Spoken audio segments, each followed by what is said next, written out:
L'Europe protège-t-elle vraiment les consommateurs?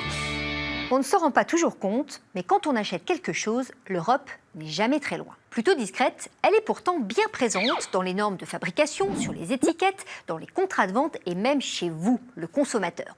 Bon, prenons par exemple ce petit nounours. Il est trop mignon. Pour que ce mignon petit jouet ne se transforme pas en criminel pour enfants, l'Europe a imposé aux fabricants d'analyser tous les dangers potentiels et de les éviter. Et c'est comme ça pour la plupart des produits qui entrent ou qui circulent dans les 28 États membres. En principe, on ne peut pas importer n'importe quoi dans l'Union européenne. Enfin ça, ce n'est pas l'Europe qui contrôle, ce sont les autorités compétentes de chaque pays.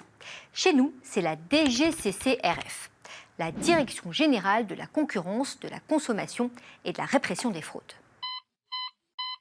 Et si un produit dangereux est détecté, il peut être rapidement retiré des magasins dans les 28 pays européens, grâce à un système d'alerte commun, RAPEX.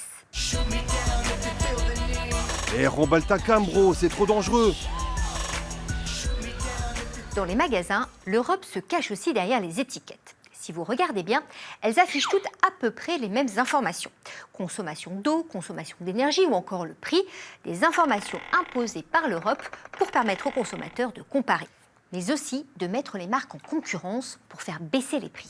L'Europe protège donc le consommateur avant, pendant, mais aussi après son acte d'achat. Par exemple, si on vous livre un produit qui ne correspond pas à ce qu'on vous a promis lors de la vente, eh bien, le vendeur est obligé par une loi européenne de le réparer, de le remplacer ou voire même de vous rembourser. Et pour ça, vous avez 2 ans. Ça s'appelle la garantie légale de conformité. Et ça n'a rien à voir avec la garantie commerciale du vendeur. Renseignez-vous bien. Madame, monsieur, nous vous informons que notre avion aura un retard d'environ 1 heure. Dans les transports, ça va même beaucoup plus loin. Les compagnies aériennes ou ferroviaires sont obligées de vous indemniser si votre avion est en retard ou supprimé. Jusqu'à 50% pour un billet de train et jusqu'à 600 € même pour les avions. Wow. Quand on achète en Europe, sur Internet, on a même le droit de changer d'avis. On peut renvoyer la marchandise, même sans défaut, même sans raison, jusqu'à 14 jours après la livraison. C'est pas du tout magnifique, ma chérie. Renvoie-moi ça. Ok, mais en réalité, ce n'est pas toujours facile de faire respecter ses droits.